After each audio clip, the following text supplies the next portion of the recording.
दिव्यांबराय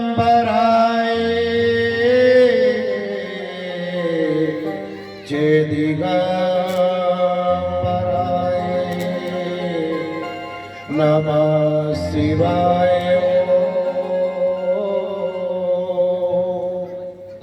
नमः शिवाय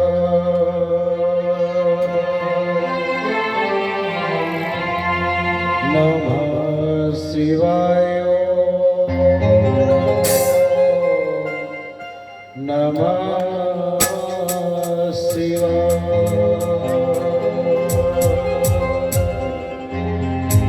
नमः शिवाय नमः शिवाय। बोलो वृंदावन प्यारी लाल की जय। आज भागवत जी का तृतीय दिवस है। कल तक जो आपने कथा श्रवण की थी, भक्ति ज्ञान वैराग्य और परीक्षित जी, आज भागवत जी का तृतीय दिवस है और आज श्री नारायण जी का जन्म भी होने वाला है। आज जन्म कथा है। लेकिन माताओं बहनों और भैया, आप सबसे एक विनती जरूर है कि आप जो भागवत जी सुन रहे हो उसे जीवन में भी थोड़ा बहुत धारण कर, जो सुन के जा रहे हो उसे इधर से सुन के इधर मत निकालना। अगर आपने थोड़ा भी धारण किया तो आपका कल्याण कर देगा। ये वो भागवत जी का सागर है। ये सब हरि की कथा है और तुम्हें जीवन जीना भी नारायण ने सिखाया है। ओढ़ना बैठना खाना पीना बिजनेस करना, यहाँ तक कि सही से सांस लेना, पूजा पाठ जब तक नारायण ने ही सब कुछ बताया है। आपके पास अपना कुछ नहीं है और जब ये सब जानते हो तो भगवान की सभी बात को थोड़ा थोड़ा मानना चाहिए। तभी आपके घर परिवारों में सुख शांति बनेगी, भगवान के भक्त बनोगे और समाज कल्याण भी कर सकते हो। अन्यथा जो दिशा है दशा है वो आप देखिए आज क्या हाल है। कारण भगवान नहीं है, कारण हम हैं कि हम इतने स्वार्थी हैं। हमें गलत कृत्य अच्छे लगते हैं और जो सही कार्य है उसे करने के लिए ना हमारे पैर उठ पाते हैं, ना जिब्बियाँ उठ पाती है, ना शरीर चल पाता है। आलस बना है, वही छोड़ना है और आप अपने जीवन का कल्याण स्वयं कर सकते हैं। जब भागवत भगवान की आरती हो या भगवान के किसी भी नाम की आरती हो तो आरती के अंदर डूब जाना चाहिए, वो आपका कल्याण कर देगा। आप ज़्यादा पूजा पाठ नहीं कर पाते, लेकिन अगर आरती भी आप सही से करें, भाव में डूब जाओ, भगवान को अपने अंदर बुला लो, तो वो आपका कल्याण अवश्य करेगा।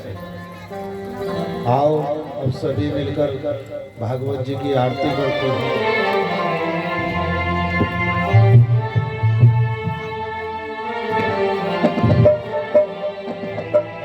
श्री भागवत भगवान की है आरती, पापियों को पाप से है आरती। भागवत भगवान की है आरती, पापियों को पाप से है आरती। श्री भागवत भगवान की है आरती,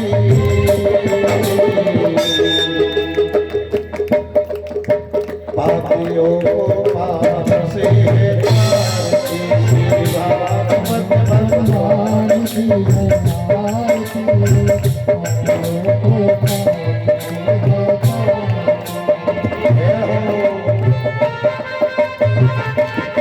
आरती।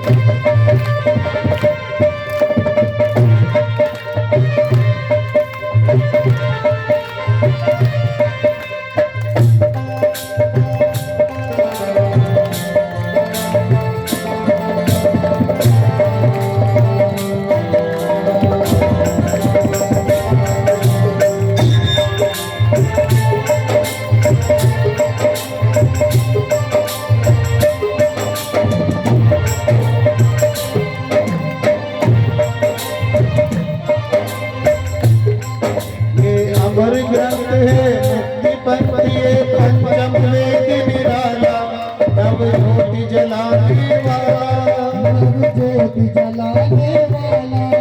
हरि नाम ही हरि नाम ही हरि नाम ही हरि नाम यही जगमंगल की आरती। पापियों को पाप से तारती, श्री भागवत भगवान की आरती। पापियों को जय श्री भागवत भगवान की है आरती। पापियों को पाप से है तारती हो।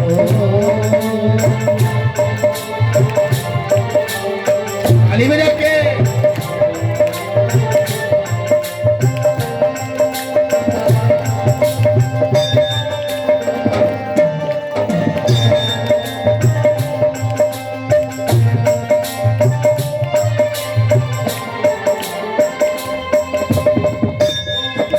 शांति गीत पावन पुनीत पापों को मिटाने वाले, हरि दर्श कराने वाले, हरि दर्श कराने वाली, हरि दर्श कराने वाली।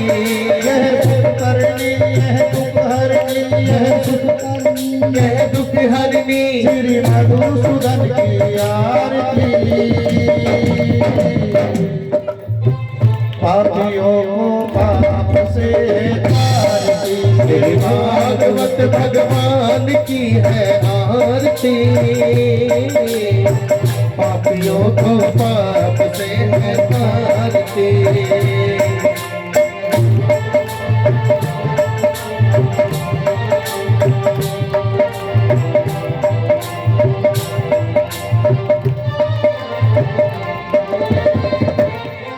ये मधुर बोल सत पंथ खोल सन्मार्ग दिखाने वाले, हरि दर्श कराने वाले, हरि दर्श कराने वाली, हरि दर्श कराने वाली। श्री राम यही घनश्याम यही, श्री राम यही घनश्याम यही है सर्व महिमा की आरती।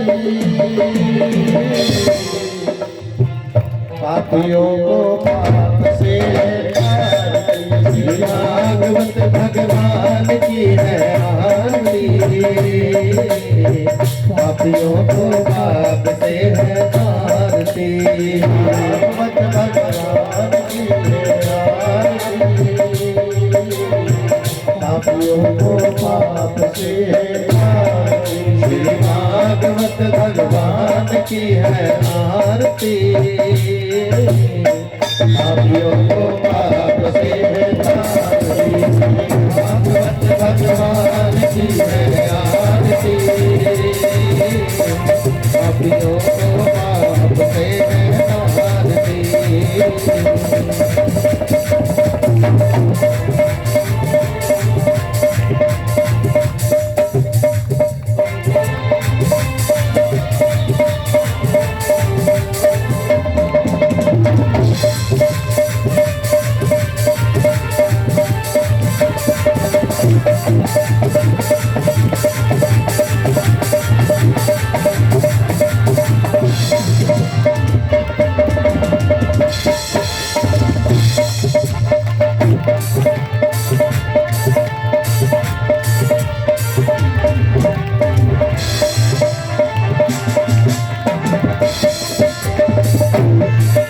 श्री भागवत भगवान की आरती। पापियों को पाप से है तारती। बोलो वृंदावन बिहारी लाल की जय। आओ अब सभी मिलकर विश्व शांति की प्रार्थना करते हैं। सभी अपने अपने घरों में तो अपने लिए रोज ही प्रार्थना करते हैं, लेकिन जो 7 दिन का अवसर विश्व शांति का आपको भागवत पंडाल में प्रदान हुआ है, उस समय को व्यर्थता मत गवाओ। जब भगवान की आरती हो या विश्व शांति की आरती हो, सभी को आंख बंद करनी चाहिए और मदमस्त हो जाना चाहिए कि हे श्री हरि, आप हम पे भी कृपा करना, हमारे बच्चे भी समाज कल्याण के लिए निकलें और हम भी समाज कल्याण करें। अपनी अपनी चिंता तो सभी को है बेटा, लेकिन उस चिंता को करने के बाद अगर आज तक आपने कुछ पाया हो तो वो जरूर बता देना कि हमने अपनी चिंता की और महाराज जी हमने ये सुख सुविधा जरूर पाई। एक सुख आया होगा तो साथ में दुख भी लाया होगा। जब जब सुख हो तो व्यक्ति को दुख के समय के लिए सदैव तैयार हो जाना चाहिए कि आज सुख है, आने वाले समय में दुख ही आना है। लेकिन हम उल्टा करते हैं, सुख हो तो उत्साहित होंगे और दुख है तो रोने बैठे, क्योंकि तैयारी नहीं है ना। अगर पहले ही तैयारी रखोगे, अपने सत्कर्म करोगे, तो आपको शायद जीवन में दुख का सामना कभी करना ही नहीं पड़ेगा।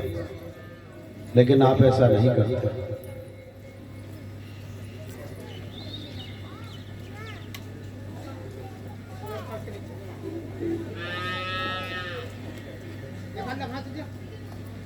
आओ अब सभी मिलकर विश्व से आशा की प्रार्थना करते हैं। सुखी बसे संसार सब,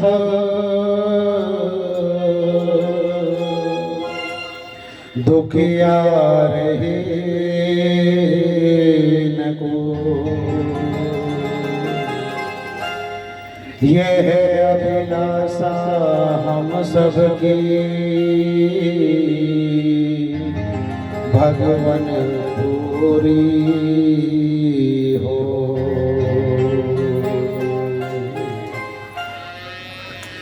विद्या बुद्धि तेज बल सबके भीतर हो। दूध पूत धन धान्य से वंचित रहे न को।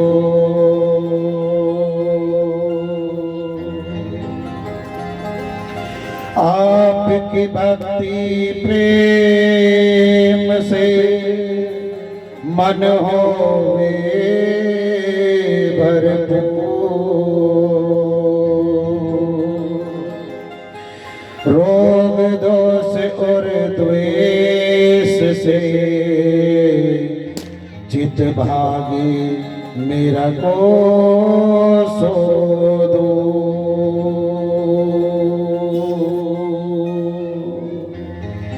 मिले भरोसा आपका हमें सदा जगदीश। आशा तेरे नाम की बनी रहे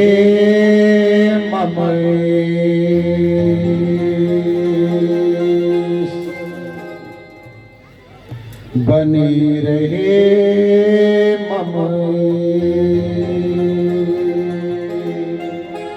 पाप से हमको बचाओ करके दया दयाल। अपना भक्त बनाए कर हमको करो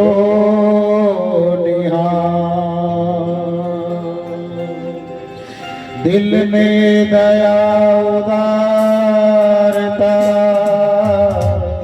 मन में प्रेम अपार।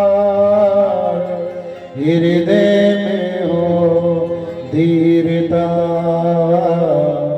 ये मेरे करता।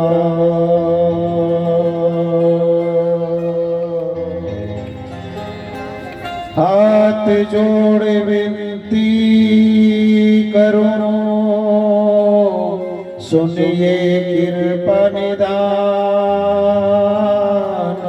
साधु संगति सुख दीजिए, और दया धर्म का दान, और दया धर्म का दान, और दया धर्म का दान।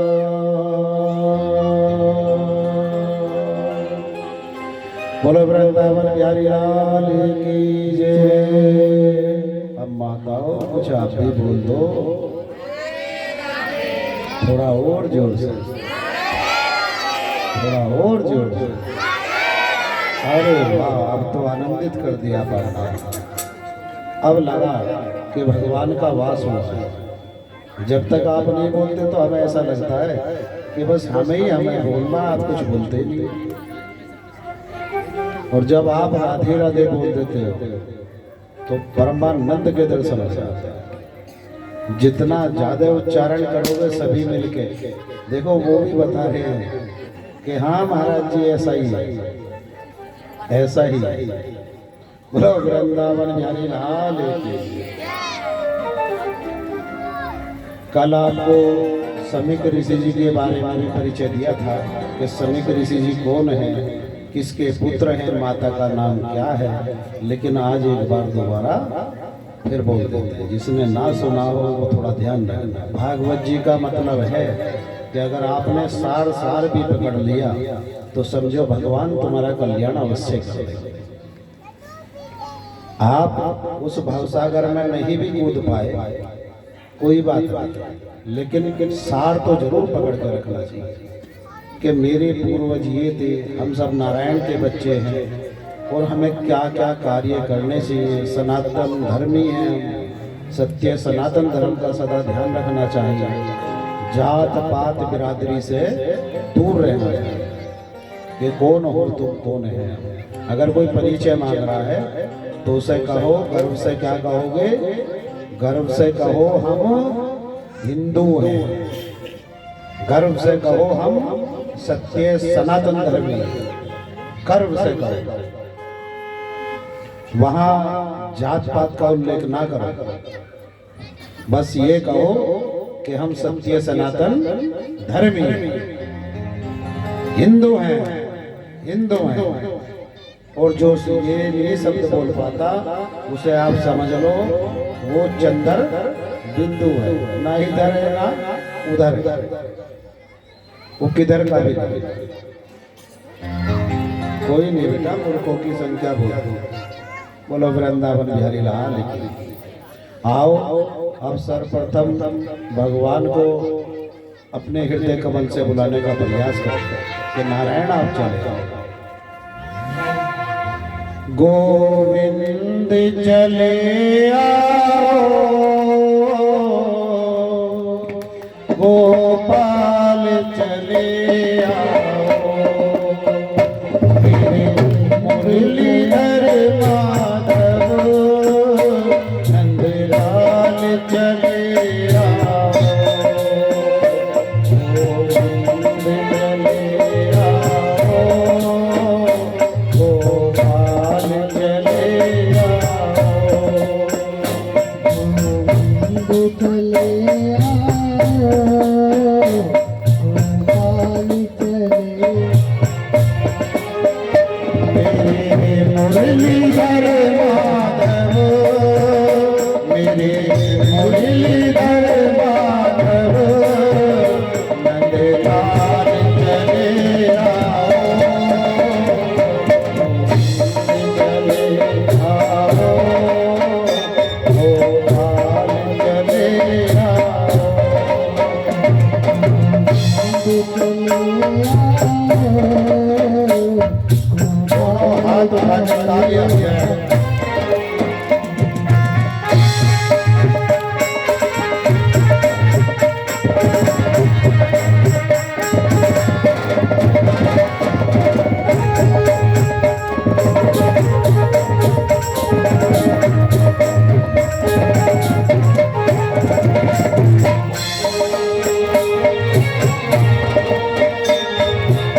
हो तुम, सांसों में समा जाओ।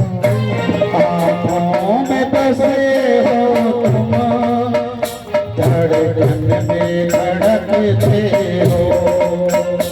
आँखों में बसे हो तुम, धड़कन में धड़कते हो। कुछ ऐसा करो मोहन, श्वासों में समा जाओ। चले आओ, गोपाल चले आओ। मेरे मुरलीधर माधव, मेरे मुरलीधर माधव, नंदलाल चले आओ, गोविंद चले आओ, गोपाल चले आओ।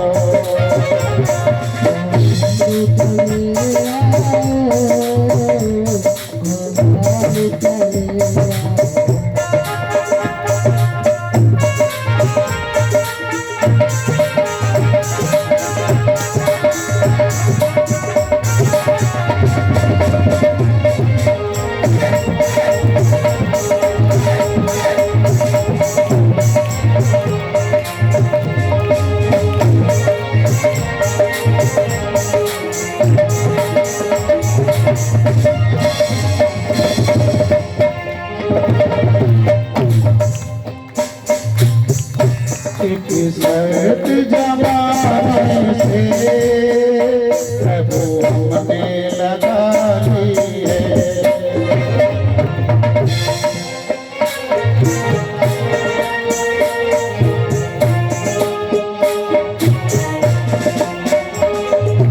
सर्द जमाने से प्रभु हमने लगा ली है।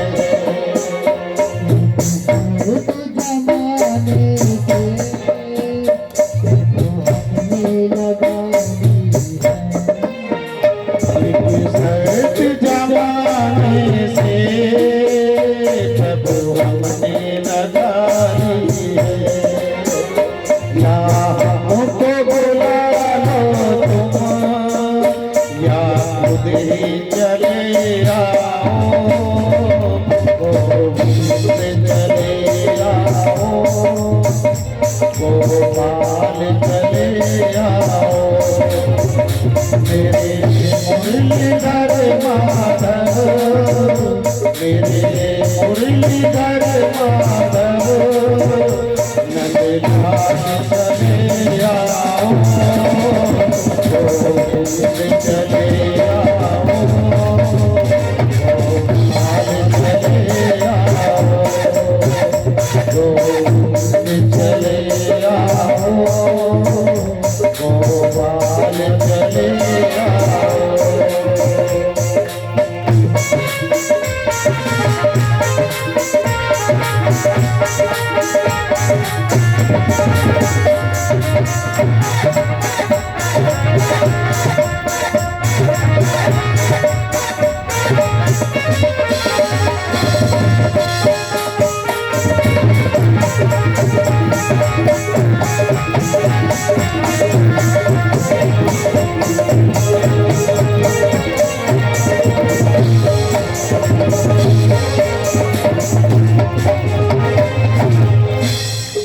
तेरे दर्शन को मोहन, मेरे नैन तरसे हैं।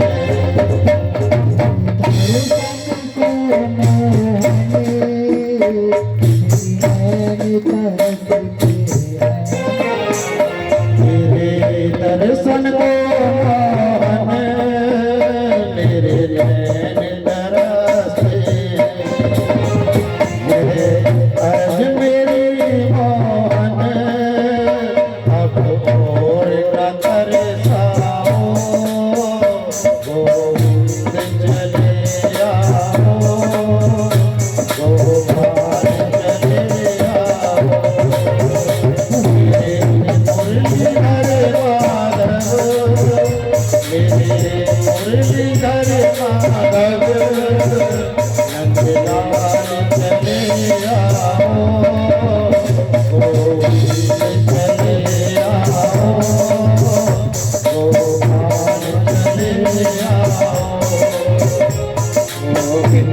चले आओ, गोपाल चले आओ, हे मुरलीधर माधव नंदलाल चले आओ, नंदलाल चले आओ, गोपाल चले आओ, मेरे मुरलीधर माधव, मेरे मुरलीधर माधव नंदलाल चले आओ,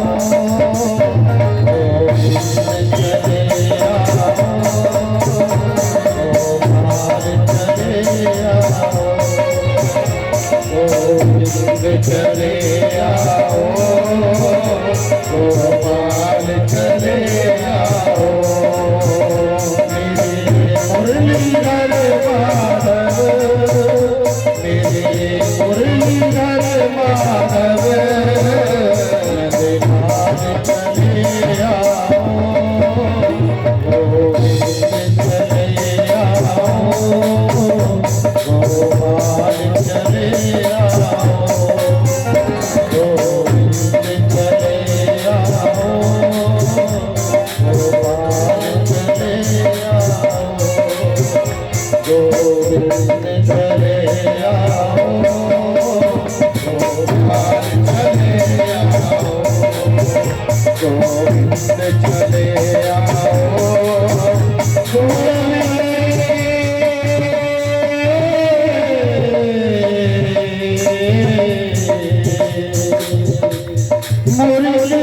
मुरलीधर माधव नंदलाल चले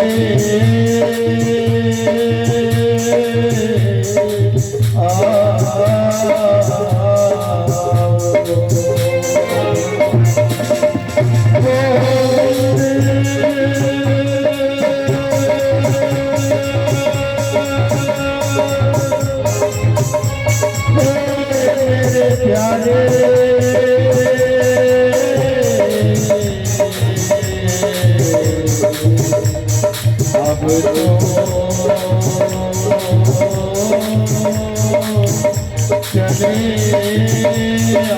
आओ, गोविंद चले आओ,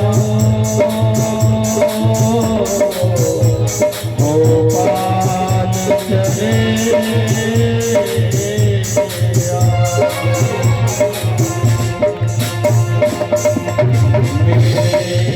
मुरलीधर माधव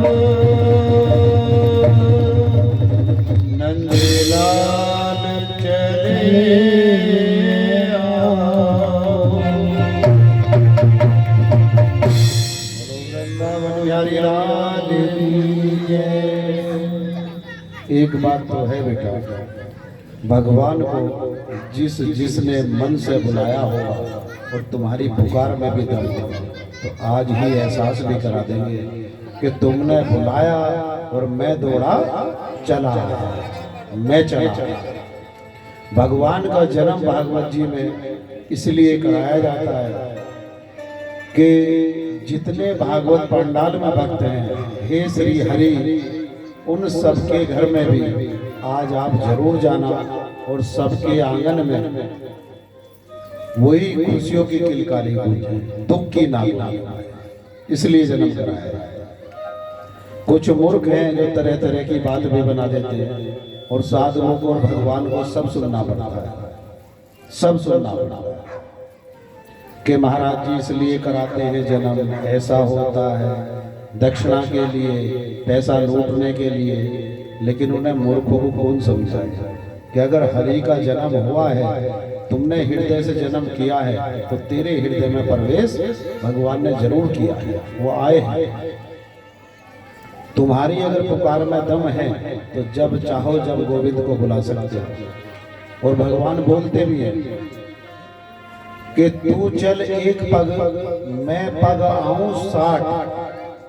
लेकिन आज कलयुग में भगवान ने दूसरी बात बोल दी है कि कि तू चल एक पग और मैं आऊं हजार। मुझे कहाँ से आना पड़ता है, जब तू एक पग उठाता है, जैसे मंदिर में मेरे पहुंचता है, मुझे याद करता है, तो मैं दौड़ा चला। लेकिन ये मनुष्य ही कुछ इस तरह की मिट्टी का बना है कि उसे ना अपने भले की परवाह है ना दूसरे की। बस एक बात तो है समाज में आज कि पड़ोसी का विनाश कैसे हो, रिश्तेदार का काम अच्छा चल रहा है, उसका कैसे काम डूबना चाहिए, कैसे टूटना चाहिए। पूरा जीवन व्यर्थता इसी उलझ पुलझ में गंवा दोगे, लेकिन भगवान का भजन नहीं कर पाते। और जहां इस तरह की सोच है, वहां हरि का नाम और निशान भी नहीं होता, भगवान नहीं आते।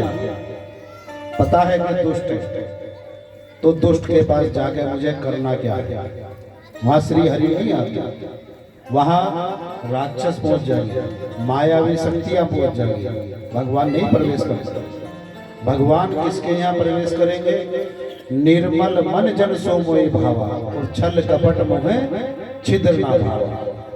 कि निर्मल मन बनाओ, मेरा भजन करो, तो मैं दौड़ा चलाऊंगा। अगर निर्मल मन नहीं है, तो तुम्हारी भौतिक वस्तुओं में जो मृत्यु लोक के साधन हैं, किसी के अंदर इतना दम नहीं है कि जो मेरे श्री हरि को प्रसन्न कर सकता हो। ना तुम्हारा रुपया, ना पैसा, ना कोई माला फूल, ना कोई मिठाई, ऐसी कोई मेवा मिठाई नहीं बनी, वो कभी नहीं रिझती। ये कल भी हमने बोला था आपसे कि ये सब भोगने की वस्तु है। भोग आप क्या बोलते हो कि भगवान को भोग लगाना है, यही बोलते हो ना। उसके बाद पूरे परिवार को भोग लगाना है। तो जो भोगने की वस्तु है उसमें आनंद कहाँ है?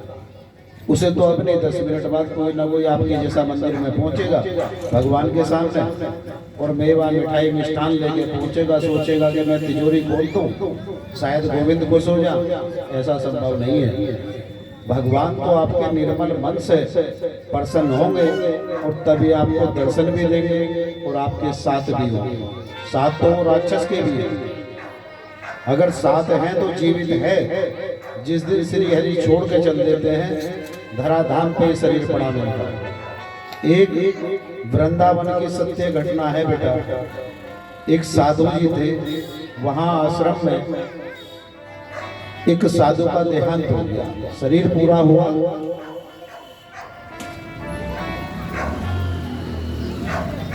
उसके बाद सभी वहां रुदन करना शुरू कर दिया, सभी ने रोने लगे। बड़े दुख हुआ कि साधु का आज शरीर पूरा हो गया है। एक साधु उस भीड़ में बैठ के हंस रहा था, और सभी जो रो रहे थे उन्होंने उसे देखना शुरू कर दिया कि ये साधु क्यों हंस रहा है। उसके पास गए दौड़ के और कहा कि महाराज कहीं तुम पागल तो नहीं होगे? कहा क्यों? कि सभी तो रो रहे हैं। क्यों रो रहे हैं? अरे ये महाराज जी मर गया है। मर गया? कहाँ गया? कि ये चला गया है। कहाँ गया है? कि बस मर गया है। महाराज जी फिर और मुस्कुराए, और मुस्कुरा के कहा अच्छा ठीक है, चलो जो तुम्हारा कार्य है वो आप कर रहे हो, जो मेरा कार्य है वो मैं कर रहा हूँ। उसके बाद फिर मुस्कुराए, उन्होंने रोना फिर शुरू कर दिया। अब जितना वो रो रहे महाराज उतना ही हंस रहे जोर जोर से। तो 2-4 और इकट्ठे होकर गए साधु। कहा बाबा एक बात बताओ, हो सकता है इन्हें सदमा लग गया हो, पागल हो गए हो, ये हो सकता है साधु के जाने का, एक बार फिर पूछ लो। तो जब इकट्ठे होकर गए, कहा साधु से कि महाराज जी इतने दुख की घड़ी में सब रो रहे हैं और आप हंस रहे हो। कहा मुझे हंसी बेटा आप पे आ रही है, यहाँ मूर्खों की भीड़ है तो मैं हंस रहा हूं। कहा मूर्खों की भीड़? अरे ये महाराज जी चले गए हैं और आपको रोना चाहिए और आप बता रहे हो मूर्खों की भीड़। कहा मैं मुझे हंसी इसलिए तो आ रही है कि तुम्हें रोने के कारण का ही नहीं पता। कहा क्या मतलब? हम तो इसलिए रो रहे हैं कि ये चला गया, कि ये कौन पड़ा है जिसका ये शरीर है, कि ये तो फला महाराज है। इसी का नाम था ना ये, कि हाँ तो ये कहाँ चला गया, ये तो यही है तुम्हारे सामने, फिर रो किसके लिए रहे हो। साधुओं ने जब सुना कि बाबा ने बात तो सही कही है, हम जिसके लिए रो रहे हैं हमें ही नहीं पता कारण क्या है। कहा बाबा आप ही बता दो कि पहले आप बताओ कि आप क्यों रो रहे थे, तब मैं बताऊंगा मैं क्यों हंस रहा था। कहा आप बता दो कि नहीं आप बताओ कि हम तो इसके लिए रो रहे थे कि भाई ये मर गया है, चला गया है, कि ये शरीर कौन पड़ा है, कि ये तो फला आदमी है, अगर ये यहाँ है तो फिर रोना किसके लिए है, किसके लिए रो रहे हो। सभी शांत होकर बैठ गए और कहा कि अब तो महाराज जी आप ही बताओ। कहा मुझे हंसी यूं आ रही है कि इस जहां में मूर्खों की बहुत बड़ी भीड़ है कि जिसके लिए रो रहे हैं इन्हें उसका पता नहीं है, किसके लिए हंस रहे हैं इन्हें उसका पता नहीं है। कहा कौन था वो ऐसा जो हमें इतना रोना आ रहा है। कहा मूर्खो, जो भगवान थे नारायण इसके अंदर, इसे छोड़ के वो चले गए हैं, और जब भगवान गए हैं तो सबकी आंखें नम हैं। तुम भगवान के लिए रो रहे हो, ना कि व्यक्ति के लिए रो रहे, इस व्यक्ति विशेष के लिए। इसकी तो बॉडी यही पड़ी है, जो छोड़ के गया है वो मेरा परमपिता परमेश्वर था, वही तुम्हें रुला के गया है, वही रुला के गया है, वही रुला के गया। भगवान सबके अंदर है, और राक्षस के भी देवता के भी सबके अंदर है, लेकिन उन्हें प्रकट करना, जानना, भगवान को मानना, जिसने जान लिया और भगवान को मान लिया वो ही भगवान को प्राप्त कर सकता है। और भगवान को तो प्राप्त नहीं कर सकता, पर उनकी कृपा प्राप्त अवश्य कर सकता है, अवश्य कर सकता है। कई बार आज आप समाज में देखते होंगे कि एक काली माता है मैया जी, मैया की इतनी दुर्गति कर रखी है कि कोई ठिकाना नहीं है। हम काहे के भक्त हैं काली के? अच्छा, जो समाज का हाल देखते हैं।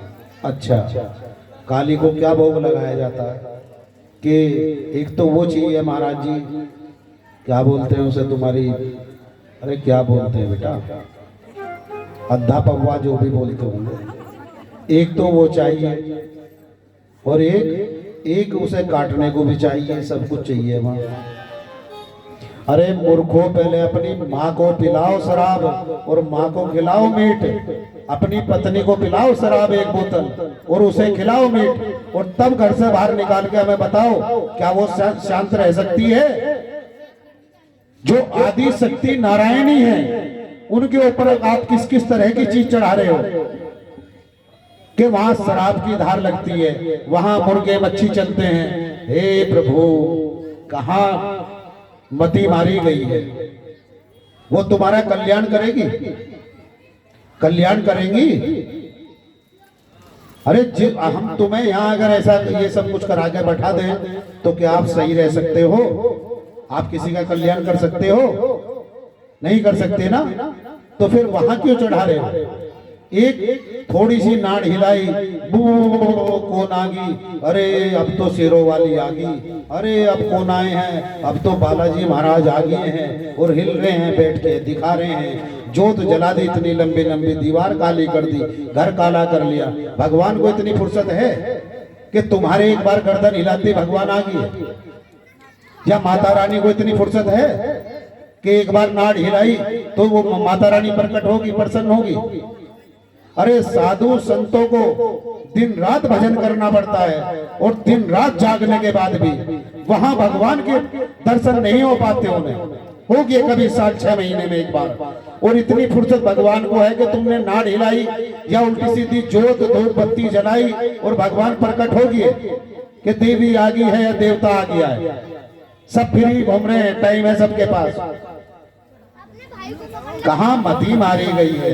और वहां भीड़ आप जाके देखोगे, अरे अरे अरे पीछे हट जा, पीछे, देवी आ गई, देवी आ गई, देवी आ गई, देवता आ गई, देवता आ गई। चार लगाओ कान के नीचे कि कहां गए तेरी देवी देवता?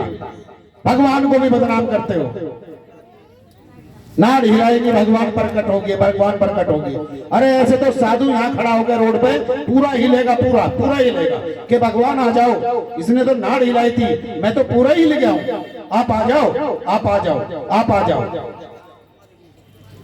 इतनी तपस्या के बाद नहीं आ पाते।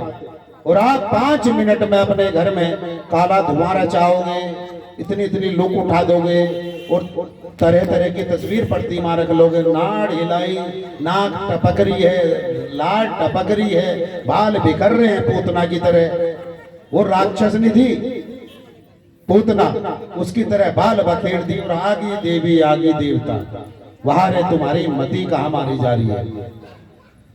तुम्हारे कहने से तुम्हारे पति नहीं आ सकते, तुम्हारे पिता नहीं आ सकते, तुम्हारे भाई नहीं आ सकते, तुम्हारे पुत्र नहीं आ सकते। जो जीवित हैं धराधाम पे हैं तुम्हारे सामने हैं। और तुम्हारे लिए वे देवी देवता आदि शक्ति जो स्वयं नारायण है वो 5 मिनट में प्रकट होगी।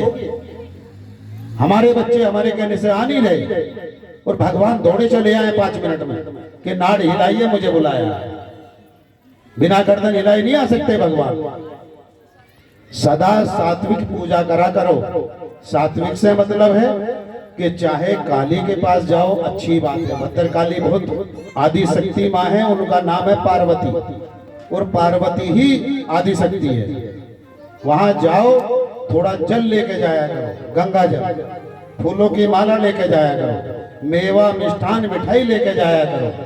जो अच्छा प्रसाद आप भी खा सकते हो वो लेके जाया करो और वो चढ़ाकर तब उनसे प्रार्थना करना कि मैया मेरा ये कार्य था, बन नहीं पाया है, क्या आपकी कृपा होगी? वो अवश्य कृपा करेंगे, अवश्य करेंगे। और आप जिसने जो बता दिया है, थोड़ा सा बोल दिया है कि आप जाओ फला जगह, वो पीर बादशाह। कौन कौन जाता है पीर पे? सच बताना, हाथ उठाओ जो जो पीर पे जाते हैं। सच्ची सच्ची बिल्कुल। जो नहीं जाता वो मत उठाना, जो जाता हो वो उठाओ।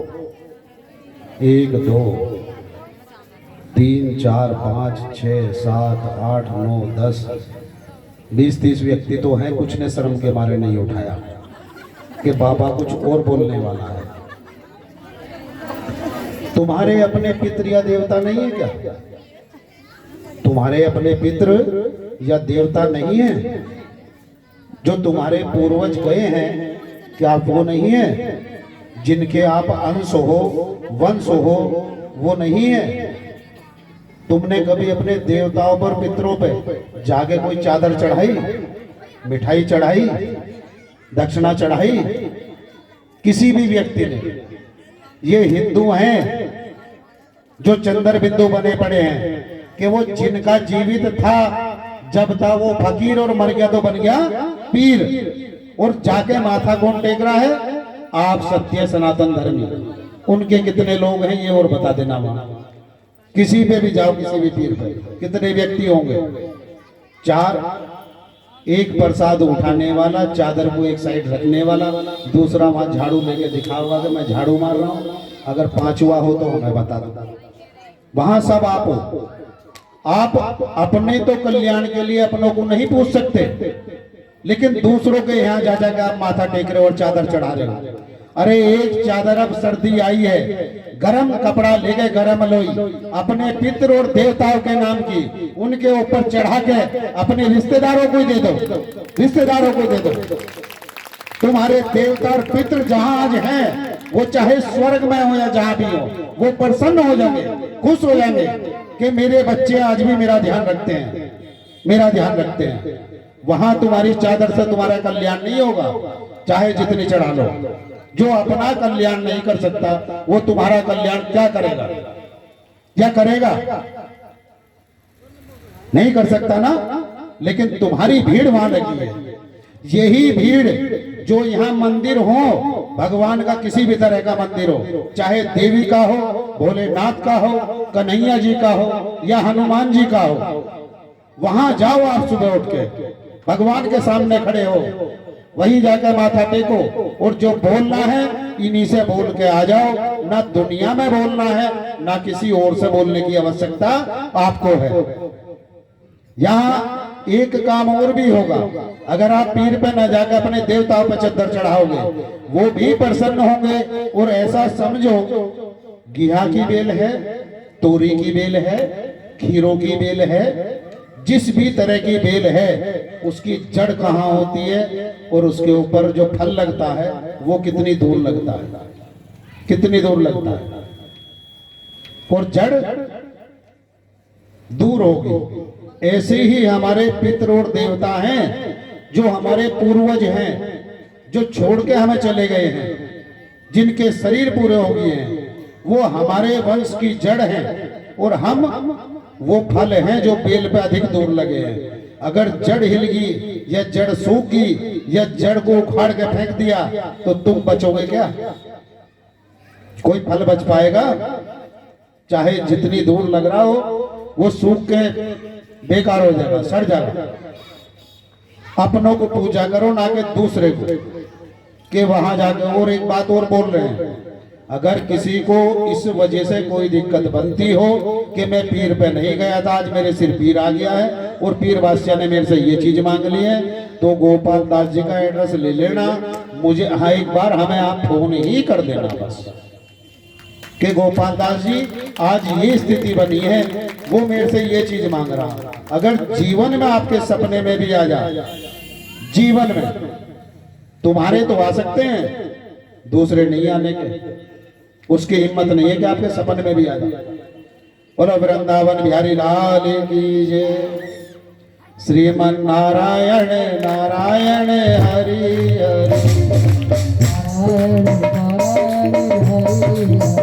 श्रीमन नारायण नारायण हरि हरि, श्रीमन नारायण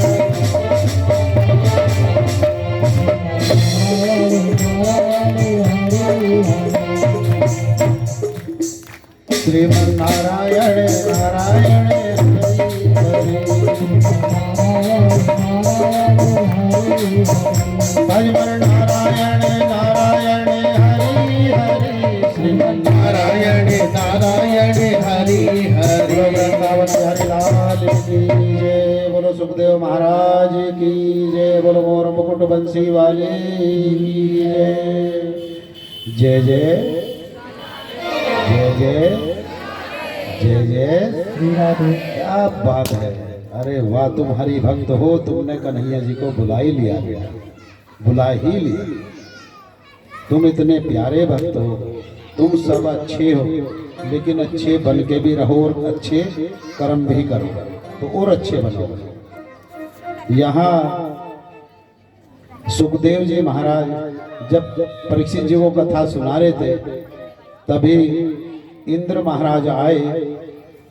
जो भी देवता थे वो कलश लेके आए। जो आप कलश रखते हो, ये कलश की महिमा भी आप जान लो। आप कलश क्यों रखते हो, कलश का कारण क्या है। इंद्र वगैरह देवता जोते सभी कलश लेके आए मृत्यु लोक में, और व्यास जी से बोले कि सुखदेव जी महाराज, आप ये अमृत कलश हमारे से ले लो, जो परीक्षित जी को 7 दिन का श्राप लगा है तक्षनाग काटने का, श्रृंगी ऋषि ने दिया था। वो समिक ऋषि के पुत्र थे श्रृंगी ऋषि, उन्होंने श्राप दिया था परीक्षित जी को। एक बार परीक्षित जी वन से टहल के आ रहे थे, उन्हें थोड़ी प्यास लगी और प्यास के कारण व्याकुल थे। वो आश्रम में गए तो जो श्रृंगी समिक ऋषि थे वो अपनी तपस्या में लीन थे। तभी 1-2 बार राजन ने कहा परीक्षित जी ने कि बाबा प्यास लगी है, थोड़ा पानी मिलेगा। समिक ऋषि जी ने अपने नेत्र नहीं खोले, आंख बंद रखी, भगवान के भजन में थे, अंतर ध्यान थे। जो अंतर्मुखी होता है वो कभी आंख नहीं खोलता। राजा समझ नहीं पाए और राजा को थोड़ा गुस्सा आ गया। उस गुस्से के कारण आश्रम से बाहर गए, उन्हें एक मृतक सांप पड़ा मिला, अपने तीर से उठाया और समिक ऋषि के गले में डाल दिया। जैसे ही गले में डाला तो श्रृंगी ऋषि जी बच्चे थे, बाहर खेल रहे थे बच्चों के साथ, और जैसे ही लौट के आए तो उन्होंने देखा कि मेरे पिता के गले में ये सांप किसने डाल दिया है। थोड़ा क्रोध भी आ गया और आने के बाद कहा जो बच्चे और वहां थे उनसे पूछा कि ये घृणित कार्य किसने किया है। बच्चों ने बताया कि परीक्षित जी आए थे जो राजा हैं, उन्होंने तुम्हारे पिता के गले में सांप डाल दिया है। श्रृंगी ऋषि को और कुछ गुस्सा आया और कहा, जा आज मैं श्राप देता हूँ, इस परीक्षित को 7 दिन के अंदर अंदर तक्ष नाग डसेगा और इसकी मृत्यु नाग के डसने के कारण ही होगी। समीक ऋषि जी को जैसे ही पता चला कि श्रृंगी ऋषि ने श्राप दे दिया है परीक्षित जी को, तो हाथ जोड़ के कहा कि श्रृंगी ऋषि बेटा, तुमने बहुत गलत कार्य कर दिया है, राजा को श्राप नहीं देना चाहिए था, राजा बहुत अच्छा है, गलती हमारी थी, वो आए होंगे कुछ मांगा होगा, हम नहीं दे पाए हैं, इस कारण हो सकता है उन्होंने इस अभाव में सांप मेरे गले में डाल दिया हो, लेकिन राजन बहुत अच्छे हैं, आपको ऐसा नहीं करना चाहिए था। श्रृंगी ऋषि ने कहा कि पिता, अगर तुम्हारा कोई भी संसार में अपमान करेगा तो मैं अपमान कभी बर्दाश्त नहीं कर पाऊंगा। कहा कि इतना क्रोध भी अच्छा नहीं है कि जैसे ही आपने सांप मेरे गले में देख लिया उसका कारण भी नहीं जाना और जानना भी नहीं चाहा, आपने राजन को श्राप दे दिया, ये संतों की पहचान नहीं है, संतों की पहचान नहीं है। संत को आप बार बार परेशान करोगे तब भी आपको क्षमा करेगा, क्षमा करेगा, क्षमा करेगा, और जब अति करोगे तो सजा भी नारायण देगा, साधु नहीं देने का। साधु तो भगवान के लिए बोल देगा, प्रभु आप जाने आपकी माया और आपकी लीला है। श्रृंगी ऋषि को एहसास भी हुआ और आभास भी हुआ। यहाँ ये कथा ये भी सिद्ध करती है कि पहले जो बच्चे थे अपने पिता के लिए अपने प्राण देने को तैयार थे, लेकिन आज कुछ माताएं भी हैं कि जो अपने पिता के खिलाफ ही बच्चों को भड़का रही है, घर ही घर में भड़का रही है, तेरा पिता ऐसा है, तेरा पिता वैसा, इसने जीवन में कुछ नहीं किया, मुझे भी दुख दिया है, मैं अपना जीवन कैसे कैसे गुजार कर आई हूँ, तू नहीं जानता है, बड़ा होके एक एक बदला लेना। बच्चे के अंदर वही भावना घुसी हुई है और जैसे ही जवान होकर आया सबसे पहले पिता को कष्ट देता है, लेकिन वो माता ये ना समझे कि उन्हें कष्ट नहीं देगा, पिता को तो कष्ट उसका अपमान करके दे देगा। वो जहां एक बार वापसी बोल गया तो पिता समझ जाएंगे कि अब ये मेरे काबिल नहीं रहा, या हो सकता है मैं इसके काबिल नहीं रहा, जैसी भी इसकी मति है, हे प्रभु अब तुम ही जानो। वो तो छोड़ के एक साइड खड़ा होगा, लेकिन जिस माताओं ने ये कार्य किया है अंततः उन्हीं की चुटिया बहू के हाथ में होगी और बेटा कहता होगा खड़ा हुआ कि खींच के मार इसे, ये बहुत दुष्ट है, बहुत दुष्ट है, जीवन भर यही करती रही उल्टे सीधे काम, ना मेरी दादी सुख में रखी, ना मेरा पिता सुख में रखा और ना मुझे रखा। वहां उसे एहसास तब होता है, और उस समय जब होगा और सत्य जो कार्य तुम्हारे साथ होगा उसे बर्दाश्त नहीं कर पाओगे बेटा। पिता ही वो प्रतिबिंब है जीवन का बच्चे के, कि उसके बिना ना तो मैया है ना बच्चे हैं, सब बेकार है। जैसे कि आपने देखा होगा आपके मील के सामने पुल बना है, अगर पुल के नीचे बीम ना लगाओ, या गंगा पे पुल बना है, गंगा पे अगर वो बीम ना खड़े हो तो क्या पुल टिक पाएगा? हवा में तैर जाएगा क्या?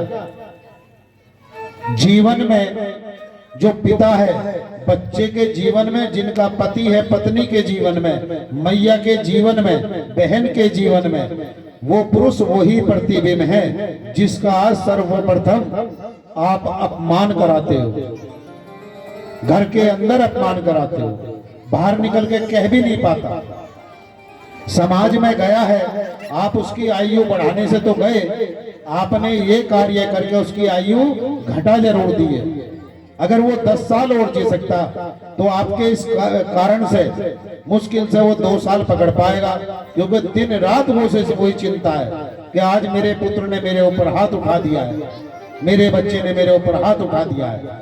और जब आपके साथ ये घटना होगी तो वो दूर खड़ा होकर ये भी सोचेगा कि चलो मेरे साथ जो किया सो किया, पर कम से कम अपनी मैया के ऊपर तो हाथ ना उठाता।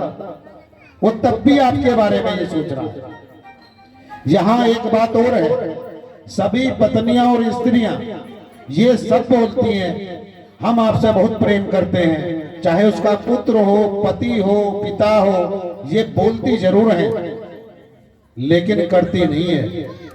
प्यार स्वार्थ के बिना होता है, निस्वार्थ जो प्रेम है, प्रेम वही होता है। और जहां स्वार्थ भरा है वो प्रेम नहीं होता, उसे आप प्रेम नहीं कर सकते कि ये प्यार है।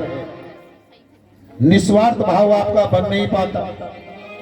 पति से प्रेम है ऐशो आराम के लिए, सुख सुविधा के लिए, उसकी संपत्ति के लिए। पुत्र बड़ा हुआ, उस पर आपने थोपना शुरू कर दिया, ये करना है, पायलट बनना, ये बनना। कभी आपने बच्चे की इच्छा नहीं जानी, उससे पूछना पसंद नहीं करा कि बेटा तू क्या करना चाहता है बड़ा होकर। जो तेरा मन करता हो और अच्छा कार्य हो उसमें हम तेरे साथ हैं, लेकिन गलत में हम तेरे साथ नहीं हैं। ये किसी माता बहन ने या भैया ने नहीं कहा अपने बच्चे से, थोप दिया उसके ऊपर अपना जीवन कि अगर मैं पुलिस वाला हूं तो मेरा पुत्र भी पुलिस वाला ही हो। जरूरी नहीं है तुम पुलिस वाले हो, वो बैंक मैनेजर भी हो सकता है, उसका इंटरेस्ट जहां है वो बनेगा, पायलट भी हो सकता है। लेकिन आपके थोपने के कारण वो बच्चा आगे सक्सेस नहीं हो पाता, कामयाब नहीं हो पाता। कारण है कि मन कहीं और है, तन कहीं और है, सुनना कुछ और पड़ रहा है और सुनना कुछ और चाहता था। कभी किसी पे अपना प्रेम थोपो मत। प्यार का मतलब है त्याग, त्यागना। जिसने त्यागना सीख लिया तो समझ लो कि प्रेम करना सीख लिया। अगर वो त्याग नहीं सकता तो वो प्रेमी हो ही नहीं सकता। स्वार्थी कभी प्रेम नहीं करता, अपना स्वार्थ पूरा करता है। भगवान की आप बचपन से लेकर जब तक रहे हैं धराधाम पर, वहीं तक अगर आप कथा देख लोगे, सही से समझ लोगे, तो सदा नारायण त्यागते चले आए हैं। जहां जन्म लिया वो मैया त्याग दी, जहां लालन पालन हुआ धर्म के लिए सत्य सनातन धर्म के लिए, स्वयं नारायण ने सब कुछ त्याग दिया। समस्त संसार ब्रह्मांड जो आज भगवान से प्रेम करता है श्री हरि से, उसका कारण सर्वप्रथम त्याग है। अगर वो त्याग नहीं सकते तो आज आप जिनकी कथा सुन रहे हो, जिनसे प्रेम करते हो, शायद आप प्रेम ना कर पाते। अपने बच्चों को, अपने पति को, अपने पिता को, माता को, जो बच्चे यंग हैं, अभी बड़े हो रहे हैं या छोटे हैं, उन्हें आप संस्कारवान बनाओ, धनवान बनाओ, चाहे ना बनाओ, धनवान तो अपने आप बन जाएंगे जब वो संस्कारवान होंगे। आज संस्कार की कोई पूछ नहीं है। बेटे का ब्याह करने चलोगे, दहेज कितना मिलेगा, कितना रईस है, चाहे पूरा परिवार दिन रात शराब में डूब के नाली में पड़ा रहता हो, लेकिन आपने देखना है पैसा, धनवान कितना है। बेटी की शादी करने चलोगे, आपको उसके व्यवहार से कोई लेना देना नहीं है कि ये परिवार संस्कारवान है भी या नहीं है। अगर ये संस्कारवान नहीं है, तुम्हारे बच्चों को क्या दे पाएगा। और संस्कारवान है, चाहे झोपड़ी में रहता हो, जीवन भर तुम्हारे बच्चों की सेवा करेगा, अच्छा जीवन साथी बनेगा, अपने बच्चों को पाल भी लेगा। और जहां आप देख के आ रहे हो, पैसा तो है लेकिन सारे अवगुणों के साथ है, क्या बच्चे तुम्हारे सुखी रह पाएंगे। और कारण कौन बना है? आप। कोई और तो उन्हें देखने नहीं गया है। आपने से को ना तो धर्म से प्रेम है, ना संस्कारवान व्यक्ति से प्रेम है, ना भगवान से प्रेम है, तो अपना कल्याण कैसे करोगे? कौन सा प्रावधान है? इधर आपने कंस की भी सुना है, उधर आपने रावण भी देख लिया है कि इतना बड़ा महल बना दिया, सब कुछ बना दिया, आखिर में क्या बचा अंततः? विनाश। विनाश से अलग कुछ नहीं हुआ ना उसका। ऐसा ही आज भी होता है, अहंकार का और अहंकारी का विनाश ही होना है। श्रीमन नारायण नारायण हरि हरि, नारायण हरि हरि, भजमन नारायण नारायण हरि हरि, भगवान नारायण नारायण हरि हरि।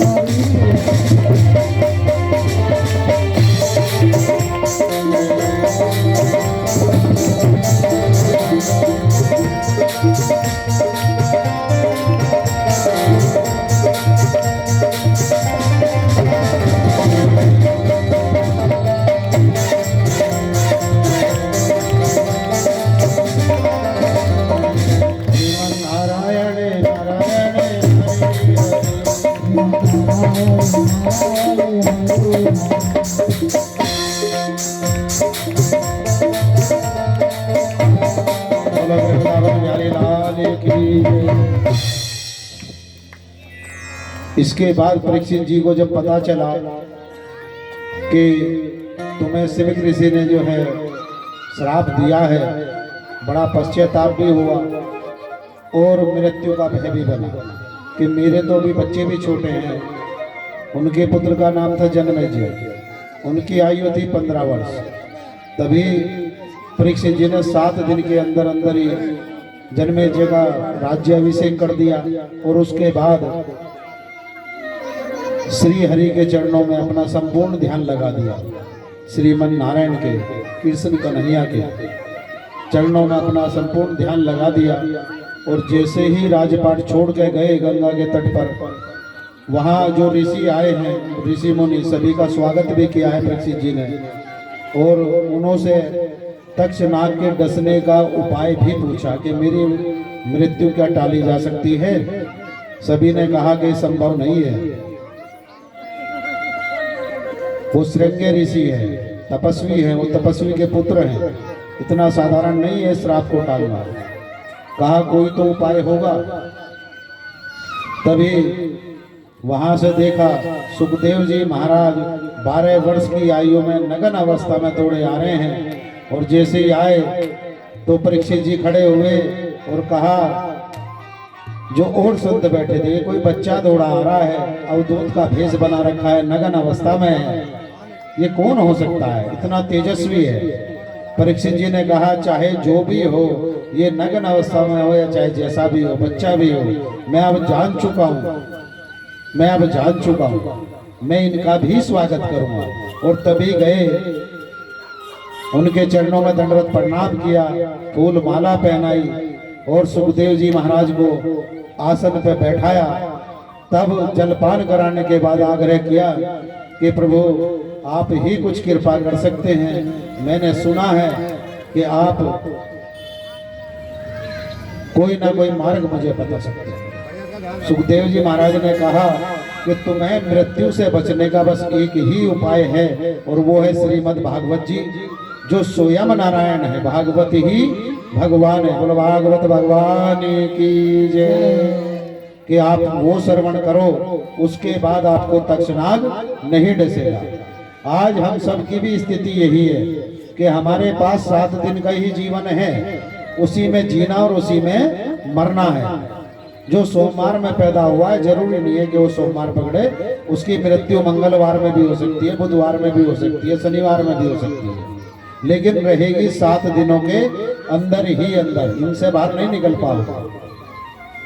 और इसी में हमें काल सर्प योग से बचना है कि ये कई बार आप देखते होंगे एक्सीडेंट में, दुर्घटना में मृत्यु हो गई है, सांप ने डस लिया है तो मृत्यु हो गई है, कारण मृत्यु होना।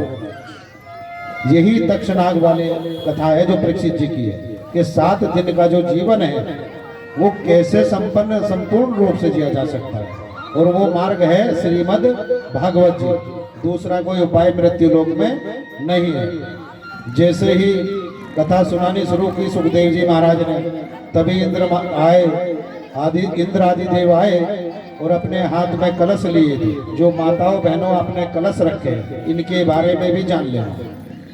कलश लेके आए और कहा कि सुखदेव जी महाराज, आप जो परीक्षित जी को कथा सुना रहे हैं भागवत जी, वो आप हमें श्रवण करा दो और ये जो अमृत कलश है ये परीक्षित जी को पिया दो।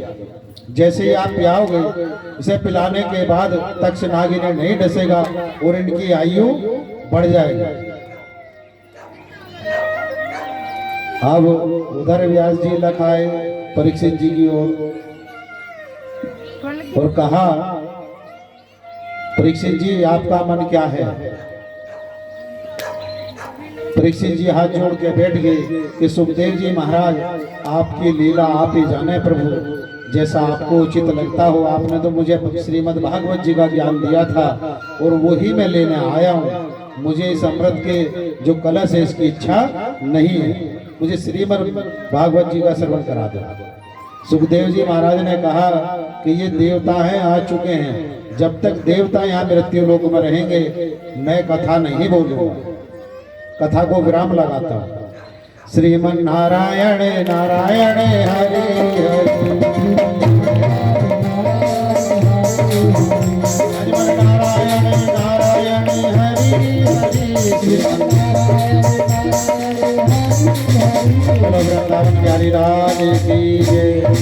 तभी देवताओं ने कहा इंद्रादि ने कि व्यास जी आप हमें श्रीमद् भागवत जी अगर नहीं श्रवण करा सकते तो ये अमृत कलश आप ले लो और श्रीमद् भागवत जी हमें दे दो। व्यास जी ने मना कर दिया कि मैं ऐसा नहीं कर सकता। मृत्यु लोक में मात्र एक ही साधन है जिससे उद्यमी पापी जिस तरह के भी व्यक्ति हैं उनको पार उतारा जा सकता है। ये भव सागर की नैया है, ये मैं आपको नहीं दे सकता। आप तो देवता हैं, आप अपनी व्यवस्था खुद कर सकते हैं, लेकिन मृत्यु लोक के प्राणी लोग ये बेचारे कहाँ जाएंगे, ये मैं श्रीमद् भागवत जी आपको नहीं दे सकता। मना करने के बाद कुछ समय बैठे रहे। उसके बाद जैसे दिन छिपा तो व्यास जी वहां से उठे, अपने आश्रम में गए और परीक्षित जी भी चले गए। तभी नारद जी एक पेड़ के पीछे खड़े थे, वहां से निकल के आए और श्रीमद् भागवत जी को लेके अपने लोक चले गए, देवलोक। जैसे ही वहां गए सभी देवताओं को बुलाया और कहा कि सब अपने अपने पुण्य एक पल्ले में रख दो और एक पल्ले में श्रीमद् भागवत जी रख दो। इन्हें देखते हैं कि कितना पुण्य है या श्रीमद् भागवत जी के श्रवण करने से क्या लाभ हो सकता है, सुनने से। जैसे ही पल्ले में रखी तो सारे पुण्य देवताओं के जिस पल्ले में थे वो पल्ला उठा रहा और जिसमें मेरे नारायण थे श्रीमद् भागवत जी वो पल्ला नीचे टिका रहा। बोलो भागवत भगवान की जय। तभी नारायण प्रकट हुए चतुर्भुज रूप में और कहा इंद्र ये तो मैं जानता हूँ कि तुम देवता जितने भी हो सब छलिया हो, लेकिन इतना घृणित कार्य करोगे कि मुझे भी नहीं पहचान पाओगे, ये नहीं मैं समझ पा रहा था। और इसकी सजा आपको क्या मिलेगी आप जान नहीं सकते। तभी इंद्र महाराज ने दंडवत प्रणाम किया और कहा बोलो श्रीमद् भागवत भगवान की जय। कहा प्रभु भूल हुई है, आगे कभी ऐसी भूल नहीं होगी, आज क्षमा कर दे। नारायण ने मुस्कुरा कर कहा तथास्तु, लेकिन जब तक मैं मृत्यु लोक में हूँ मेरी ही कथा है, तुम तब भी आओगे। आज भी मनुष्य को देवता ही परेशान करते हैं, भगवान नहीं करते। आज भी ऐसी स्थिति है। अगर आप सीधे भगवान की पूजा कर रहे हो, कन्हैया जी ने बताया भी ये सब जगह कि आप इधर उधर चक्कर में ना पड़ के श्रीमन नारायण की सेवा करो, उन्हीं की पूजा करो तो आप अपना कल्याण कर सकते हो। क्योंकि हमारे पितृ भी ये हैं और देवता भी यही हैं, वंशज यही है, हमारे उत्पत्ति यहीं से है, हमारी कहीं और से नहीं है। जब इतना समझ चुके हैं तो फिर ये बताओ हमारे पितृ और देवता कौन है? स्वयं नारायण ही तो है, जिन्होंने श्री कृष्ण भगवान की कन्हैया जी की पूजा उपासना की है। अगर वो किसी ब्राह्मण के पास जा रहे हैं या ज्योतिष के पास जा रहे हैं, वो उन्हें कभी ये नहीं बोल सकता कि तुम्हारे पितृ रूठ रहे हैं या तुम्हारे देवता रूठे हुए हैं। कारण है कि उन्होंने मना रखा है, उन्होंने मना रखा है और उस जड़ को मना रखा है जहां से चेतना हमें मिली हुई है। जब स्वयं भगवान को प्रसन्न कर लिया तो हमारे देवता और पितरों को कहां जाना है? सबको इन्हीं की शरण में रहना है, इन्हीं की शरण में रहना है। श्रीमन नारायण नारायण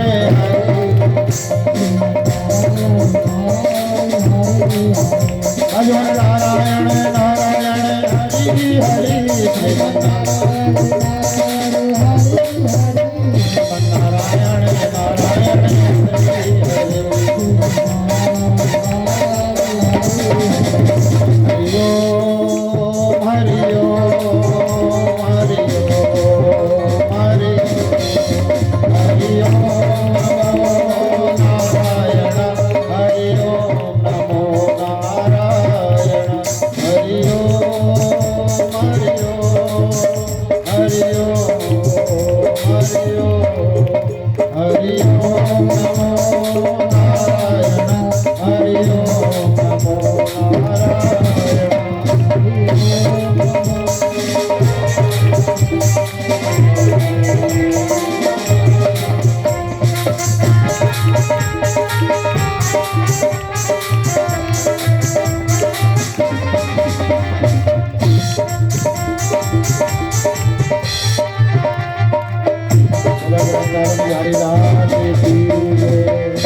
यहाँ जो पौराणिक मान्यता के अनुसार है, यहाँ जो है सतयुग, द्वापर, त्रेता और कलयुग, इनका वर्णन दिया गया है कि कितने कितने वर्ष के थे और कलयुग के कितने वर्ष हो चुके हैं और कितने वर्ष अभी हैं, ये भी बताया गया है। यहाँ बताया गया है कि लाखों वर्षों का एक युग होता है, कई लाख वर्ष का एक युग होता है। और जो बताया है सतयुग लगभग 17,28,000 वर्ष का था और त्रेता युग 12,96,000 वर्ष का, द्वापर युग 8,64,000 वर्ष का। आज व्यक्ति की जो आयु घटी है वो युग के हिसाब से घटी आ रही है। जितने युग की आयु घटी है उतनी ही हम सबकी आयु घटी है। पहले व्यक्ति की आयु का अनुमान 100 साल कम से कम लगाया जाता था, लेकिन आज तो आप देख रहे हो 50, 60, 55, 75 इस साल में जहाँ पहुँचे वहीं बुजुर्ग भी हो गए और 60-65 साल की आयु में धराधाम छोड़ भी दिया है। ये कारण खान पीन का भी है और हमारी मति का भी, कि हम भगवान के ना बन के संसार के बने हैं, भोगने की वस्तु बने हैं। और जबकि यहाँ भगवान क्या बोलते हैं, वीर भोग्य वसुंधरा, वीर भोग्य वसुंधरा, के वीरों के भोगने की है मृत्यु लोग। और वीर कौन है? जो भगवान का प्रेमी है और समस्त संसार से प्रेम करना जानता हो, सभी के बच्चों को अपना बच्चा मानता हो कि ये सब मेरे बच्चे हैं, नारायण के बच्चे हैं, सब मेरे ही हैं।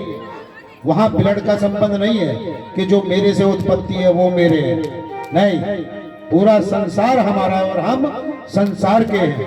वो वीर है जो डरा हुआ नहीं है, वो वीर है जिसे मौत का भय नहीं है, वो वीर है।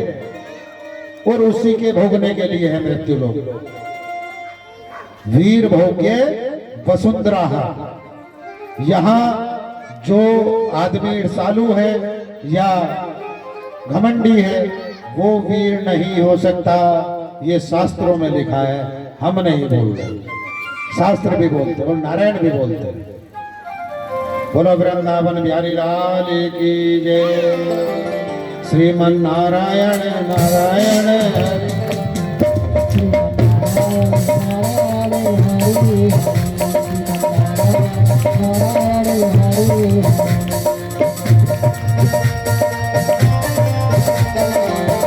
वृंदावन बिहारी लाल की जय। और जो कलयुग की आयु है वो आयु 4,32,000 वर्ष बताई गई है। और हर युग में चारों युग हुआ करते थे, आज भी कलयुग में चारों युग हैं, सतयुग, द्वापर, त्रेता और कलयुग। आज भी 4 चरण हैं और चारों युग आज भी हैं, हर युग में 4 चरण। लेकिन हम कई बार कायरों की भांति अगर कोई गलत कार्य बन गया है या हो गया है या अपने बच्चों की कोई गलती छुपानी हो तो उसके लिए बस एक ही बात बोलते हैं, अरे ये कलयुग का प्रभाव है ना, कलयुग का प्रभाव है, कलयुग का प्रभाव है। वहां तुम सतयुगी भी बन सकते हो कि नहीं, ये कलयुग का प्रभाव नहीं है, ये तुम्हारे गलत कृत्य का प्रभाव है। कलयुग तुम्हें कभी प्रेरणा नहीं देता कि आप गलत कार्य करो, या वो युग आके खड़ा नहीं होता है कि मैं खड़ा हूं तेरे सामने और तेरे से मुझे पाप ही करवाने हैं। पाप तुम स्वयं करते हो और बदनाम कलयुग। कलयुग, जबकि कलयुग में सभी साधु संतों ने एक ही बात बोली है और ग्रंथों में भी लिखा है, कलयुग केवल नाम आधारा,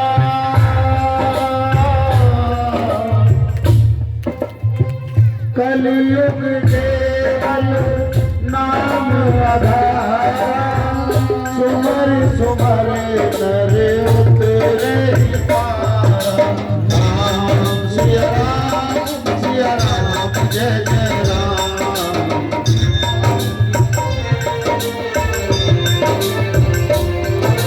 राम सिया राम जय जय राम।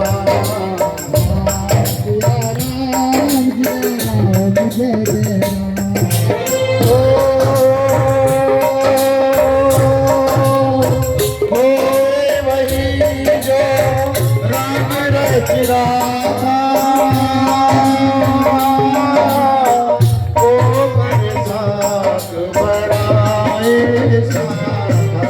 राम सिया राम जय जय राम। राम सिया राम जय जय राम।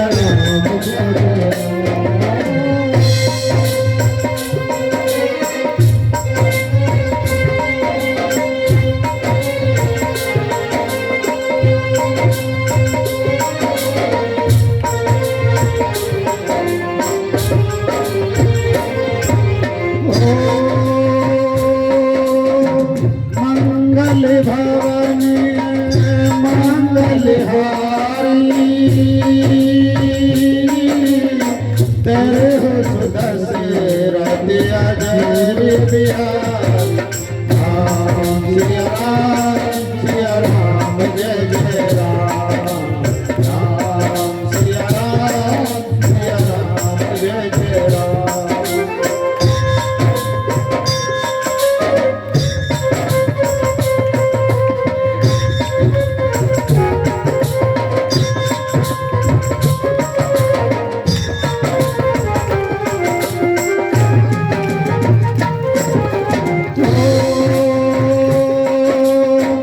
धीरज धर्म मित्र और नारी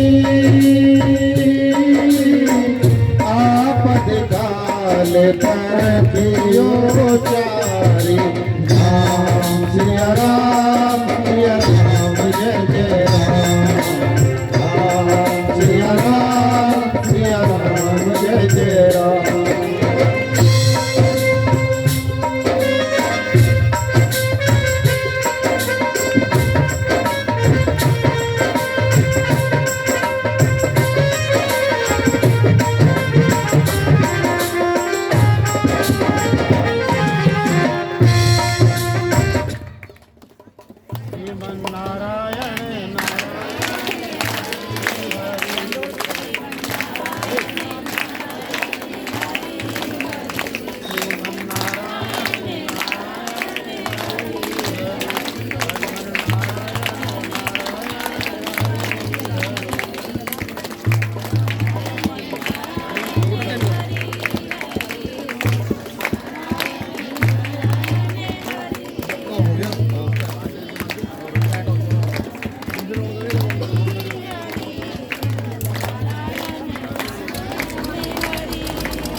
बोलो वृंदावन बिहारी लाल की जय।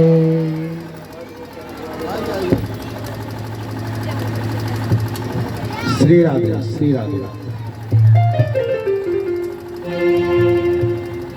हो जाती रही भावना जैसी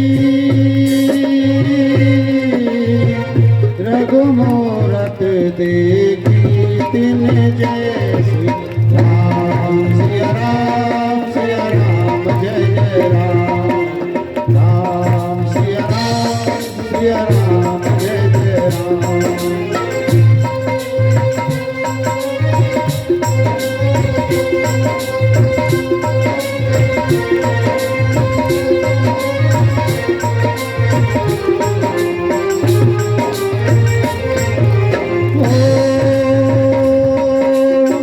रघुकुल रीत सदा चली आई।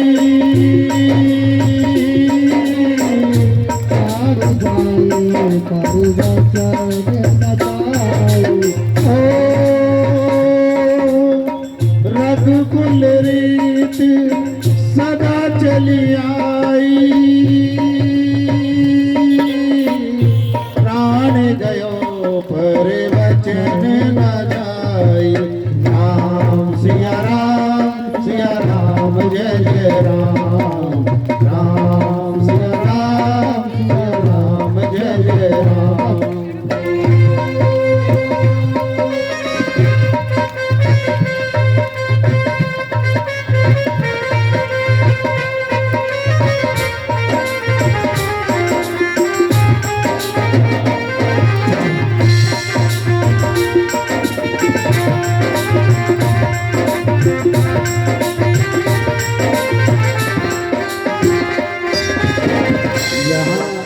एक बात और भी है कि एक जो दोहा है वो लिखा तो दूसरे तरीके से है, लेकिन आज कलयुग का जो अभाव है उस हिसाब से थोड़ा सा हमने भी उसमें प्रयत्न करने का प्रयास किया है। पहले जो लिखा है वो बोल देते हैं और उसके बाद जो हमें थोड़ा सा ठीक लगा है कि आज का इस तरह का माहौल बना है तो ये दोहा इस तरह होना चाहिए, वो भी बोल देते हैं। कोई वही जो राम रच राखा,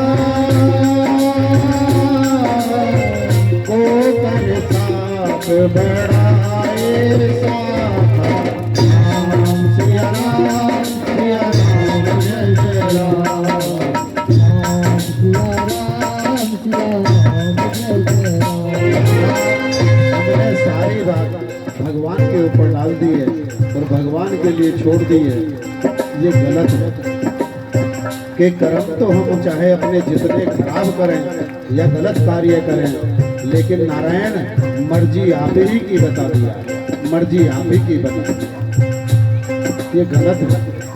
यहाँ थोड़ा सा फेर बदल किया है, आपको अच्छा लगे तो एक बार तालियां जरूर बजा देना, अगर समझ में आए तो। होए वही जो खुद कर्म रच राखा, को कर साथ बढ़ाए साखा। राम सिया राम सिया राम जय जय राम। ये जो तुमने कर्म किए हैं, रचा तुमने है अपने कर्मों के अनुसार। आज मेरा गोविंद वो श्री हरि नारायण वो किस तरह साखा बढ़ाएं, वो भी सोचने पे मजबूर है कि इसके कर्म तो इस तरह के नहीं है, फिर मैं कैसे करूं। तो क्या बोल दिया है, होए वही जो खुद कर्म रच राखा,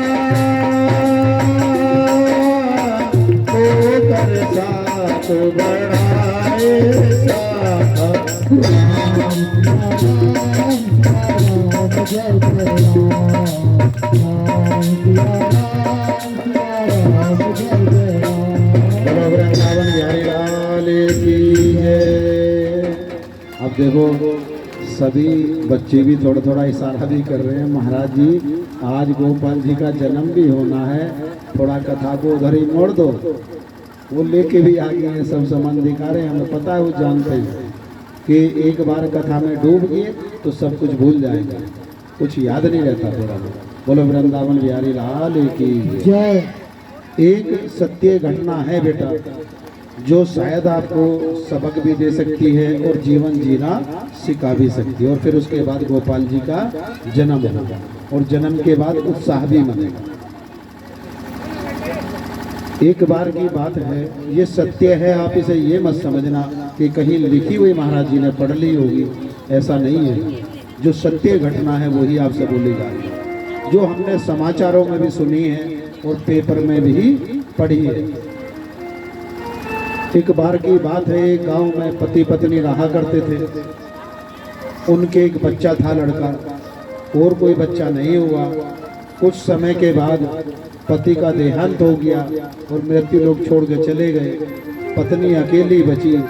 आज समाज के ताने भी सहने हैं और बच्चे को खाना भी खिलाना है, पढ़ाना और लिखाना भी है। पिता के पास इतनी धन संपत्ति नहीं थी कि बच्चे की पूर्ति बिना कुछ करे की जा सके। मैया ने अपना पूरा जीवन उस बच्चे के ऊपर न्यौछावर कर दिया और जैसे ही पढ़ा लिखा के बड़ा किया, बड़ा होने के बाद उसकी सर्विस की बात आई तो जो घर था उसके पास एक घर संपत्ति था।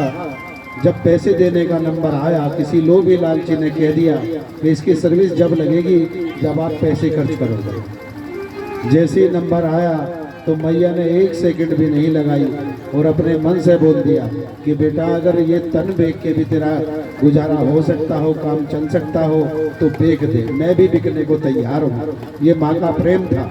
और कहा इस मकान की तो कौन सी बड़ी बात है, जब चाहे जब बेच दे, तेरा ही तो है, मेरा क्या है। लेकिन मैया आगे का नहीं जानती थी। कि आने वाला समय कितना भयानक होगा। जैसे ही बेचने का नंबर आया, बच्चे के मामा आए, मामाओं ने विरोध किया, कहा बहन से बहन ऐसा मत कर, कल मान लो इसकी सर्विस लगी, शादी होगी, बच्चे होंगे, तुम कहाँ रहोगे? अगर इन्होंने अपने पास नहीं रखा, तेरा एक ये आसरा तो है, अपना जीवन गुजार सकती है, इसे ना बेच। मैया ने कहा कि नहीं, मेरा बच्चा ऐसा नहीं है, मेरा बच्चा बहुत अच्छा है, मैं इसे बेच के भी इसके पीछे लगा दूँ, इसी का तो है। मकान बेचने के बाद बच्चे की नौकरी लगवा दी और कुछ समय बाद बच्चा विदेश चला गया। विदेश जाने के बाद वहाँ शादी भी कर ली और मैया को पता भी नहीं है कि उसने शादी भी कर ली। एक बच्चा भी उसके था। कुछ समय बाद फिर वही स्थिति बनी जब तो मामाओं ने मकान रुकवा दिया था और आज विदेश से फोन कर रहा है, मैया मुझे पैसे की आवश्यकता है और जो ये संपत्ति बची है आप इसे बेच बाग के एक काम करो, मेरे अकाउंट में ट्रांसफर कर दो और आप भी मेरे पास आ जाओ, मैं आपकी सेवा यही करूँगा। मैया ने कहा कि बेटा ऐसा तो संभव नहीं है, मैं हिंदुस्तान की हूँ और अपनी माटी छोड़ के नहीं आ सकती। मैं जहाँ जिस गांव में आई हूँ बहू बन के, वहीं से बस मेरी एक प्रार्थना है भगवान से कि जब यहाँ से चलूँ तो अर्थी पे चले, अर्थी पे चले, जहाँ डोली मेरी आई थी यहाँ से अर्थी ही उठे।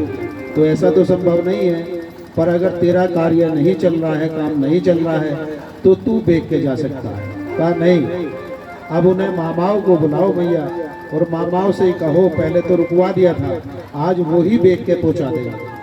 जब भी मैया ने अपने भैया बुलाए और कहा भैया ये सब तुम बेच भाग दो और मुझे पैसे दे दो, या तो तुम जाके मेरे बच्चे को पैसे दियाओ या मेरा टिकट करा देना और मुझे बता देना, उससे मेरी बात करा देना, मैं जाके ये पैसे पहुंचा दूँगा, देखे आपको। कहा ठीक है। और जैसे ही यहाँ से मकान बेचने के बाद पैसे लिए, एयरपोर्ट गई, भैया ने टिकट करा दिया और बच्चे से बात भी करा दी। तब तक बच्चा ठीक बात कर रहा था और जैसे ही विदेश पहुंची है, वहां जाने के बाद बच्चा भी आया, बच्चे की बहू भी आई और उसका बच्चा भी आया। एक गाड़ी में आए एयरपोर्ट पे और देख लिया कि मैया बैठी है, बैग हाथ में है, पैसे लाई है। पास में गए, मैया ने पूछ लिया कि बेटा ये कौन है जो तुम्हारे साथ में है? कहा ये तुम्हारी बहू है। तभी बहुत दुख हुआ मैया को। कहा मेरे से बिना बताए शादी भी कर ली और बताया भी नहीं, ये बच्चा कौन है? कहा तुम्हारा पोता है, नाती पोता है ये। और दुख हुआ। कहा कोई बात नहीं, पर कम से कम फोन पे तो बता देता एक बार, जब तू बात करता था तो बोल तो देता कि भैया मुझे शादी करनी है और तुम्हारे पोता भी हो गया है। तू अचानक से मैं जो ये देख रही हूँ मुझे बहुत दुख हुआ। कट वो तो ठीक है मैया, अब तो घर चलना है, इन्हें बच्चों को खिलाना भी है, आप मुझे पहले बैग दो। ये सत्य घटना है, हम फिर दोबारा बोल रहे हैं, हमने टीवी में भी सुनी है, समाचार में भी, और बेटा पढ़ी भी है अखबार में। कहा ठीक है, लो मैया ये बैग मुझे दो। कहा ले बेटा बैग ले, तेरे ही है, मुझे क्या करना है। और कह दिया कि 10 मिनट आप यहाँ चेयर पर बैठ जाओ, 10 मिनट के बाद मैं आ रहा हूँ और फिर आपको लेके चलता हूँ। कहा ठीक है बेटा। मैया को छोड़ के बैग ले गया, अपने पत्नी और बच्चे को वो दुष्ट बच्चा छोड़ के चला गया। माता वही बैठ रही तड़प रही है, उसे घर का पता नहीं है, वापस लौट के आने का पता नहीं है। वही तड़प तड़प के उसने अपने प्राण त्याग दिए। जो वहाँ के दूतावास से चिट्ठी आई थी उसमें लिखा भी था कि ये महिला 3 दिन से एयरपोर्ट पे बैठी एक ही जगह और भूख से भी बिलख रही थी, पैसे पास नहीं थे। किसी ने इसे जाने को भी बोला, अपने साथ ले जाने को भी, तो मना करती थी, क्योंकि वहाँ की सिक्योरिटी ने पूरी सूचना दी थी कि मना करती थी मेरा बेटा आएगा, मेरा बेटा आएगा, मुझे लेके जाएगा, आएगा आएगा। वही प्राण त्याग दिए। उस दुष्ट बच्चे का आज तक भी कोई इंडिया में फोन नहीं आया है कि मेरी माता जीवित भी है या मर गई। हो सकता है उसने कहीं अखबार में पढ़ लिया हो या टीवी पे देख लिया हो कि भाई मेरी मैया नहीं रही, वहाँ से उनकी अस्थियाँ एयरपोर्ट से वापस आई, तब दूतावास से जो चिट्ठी साथ में आई थी वो प्रधानमंत्री जी ने भी पढ़ी, इसलिए वो ज़्यादा हाईलाइट हुई है। उस गरीब का यहाँ कुछ ना छोड़ के उसके मामा ने फिर एक ही बात कही थी कि हम मना कर रहे थे पहले, आज के बच्चों का कोई भरोसा नहीं है। कई बार भागवत जी में आपसे बोलते हैं आप बच्चे को धनवान बनाओ या मत बनाओ उसकी कोई आवश्यकता नहीं है, लेकिन संस्कारवान जरूर बनाओ बेटा। अगर उसे अपनी मैया से थोड़ा भी प्रेम होता तो वो बच्चा शायद ये घटना जो घटी है इस तरह घटना नहीं घटती, ऐसा कार्य नहीं करता। लेकिन आज हमें बच्चों से भी और पतियों से भी जो भी है बस पैसा पैसा पैसा, घर में आए कितना कमाया है, आज जो वो कमा के ला रहा है आप पूछ भी नहीं रहे हो घर में कि तेरी इतनी तो सैलरी है नहीं, या तेरा ऐसा तो कोई इतना बड़ा बिजनेस नहीं है, तू रोज तो 1000 रुपए कमाने वाला है, आज 20,000 अगर लेके आया है तो कहाँ से लेके आया, किसका पेट काट के लाया, किसका घर बर्बाद करके लाया, ये पाप की कमाई है या तेरी मेहनत की कमाई है, आज कोई नहीं पूछ रहा। बस पैसा पैसा पैसा एक ही रट है। जबकि यहाँ अगर माताएं बहनें चाहें तो अपने भैयाओं को, बच्चों को, पतियों को एक बात भी बोल सकती हैं कि सुबह जब घर से निकल के जाओ सर्वप्रथम नारायण की पूजा करके जाओ, तुम सत्य सनातन धर्मी बनो, 2 रुपए कम कमा के लाओ लेकिन किसी का घर बर्बाद करके मत लाओ, लूट खसूट के मत लाओ, अपनी मेहनत की कमाई लेके आओ। जो तुमने कमाया है उसी में हम संतुष्ट हैं। हमें एक मोटर गाड़ी बंगले नहीं चाहिए, घर में सुख और शांति चाहिए।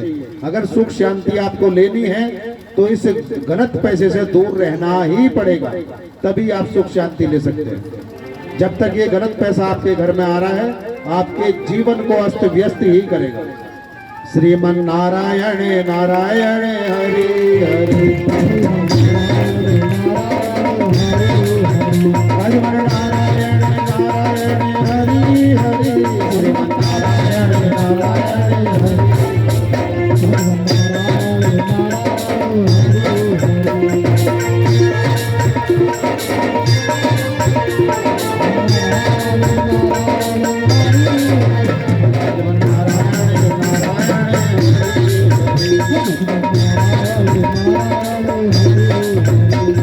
नारायण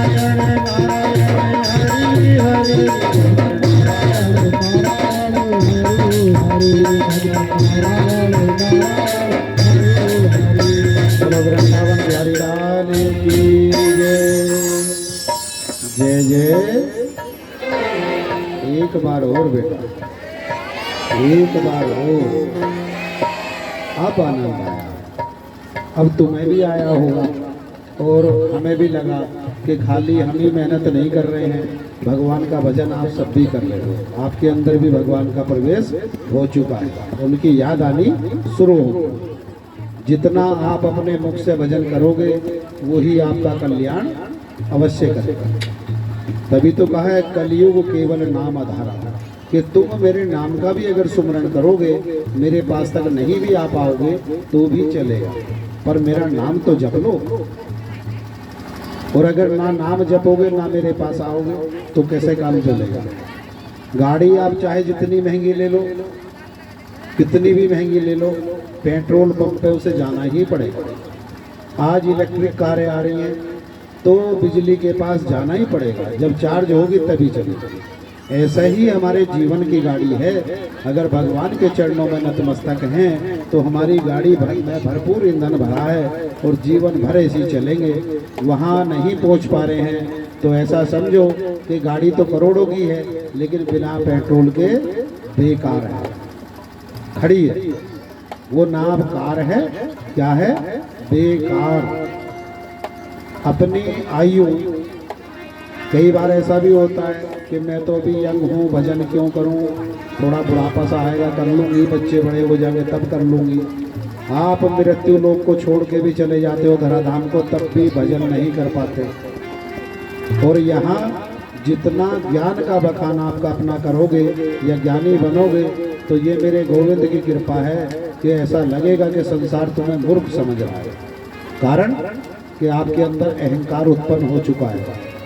और जहाँ अहंकार है वहाँ ओंकार नहीं है, भगवान नहीं है। जितना आप अपने आप को मूर्ख बना के जियोगे, भगवान के भक्त बनोगे और तुम्हारा कल्याण अवश्य होगा। बाहरी ज्ञान बहुत मिलेगा, देने वाला अपने पास से देगा, लेकिन हम तो देने वाले भी स्वयं बन गए और लेने वाले भी स्वयं बन गए। श्रीमन नारायण नारायण हरि हरि, नारायण नारायण हरि हरि, नारायण नारायण हरि हरि, भजमन नारायण नारायण हरि हरि, श्रीमन नारायण नारायण हरि हरि, श्रीमन नारायण नारायण हरि हरि। बोलो वृंदावन बिहारी लाल की जय। यहाँ अब चलो कथा की ओर बढ़ चले। कान्हा जी का भी मन मचल रहा है और भक्तों का भी और हमारा भी। अब तो ऐसा मन कर रहा है कि प्रभु का जन्म एक सेकंड में ही हो जाए, ऐसा लगा। देवकी जी कंस के चाचा की बेटी थी, पुत्री थी। उनका नाम देवक था और माता का नाम अहुकी था। इनके 7 कन्या थी और जो कंस महाराज थे ये उग्रसेन जी के पुत्र थे। इनके 8 भाई और 5 बहनें बताई गई जो शास्त्र में है। यहाँ जो देवकी जी हैं और वासुदेव जी, इन दोनों के विवाह की तैयारी कर दी है। लेकिन इस तैयारी से पहले एक बात और ध्यान रखना माताओं बहनों, आज भी वही कंस हैं ज़्यादातर। यहाँ जो देव की मैया है उनके भाई के बारे में जो वर्णन दिया है वो भी देवता किस्म के थे। भाई तो थे लेकिन वो कुछ जानते नहीं थे, भगवान से प्रेम करते थे बस, राधे राधे। उन्हें कोई लेना देना संसार से नहीं था। और जो कंस था वो कितना उद्यमी और पापी था, ये आपने कथाएं सुनी भी होंगी और देख भी लिया होगा टीवी वगैरह में।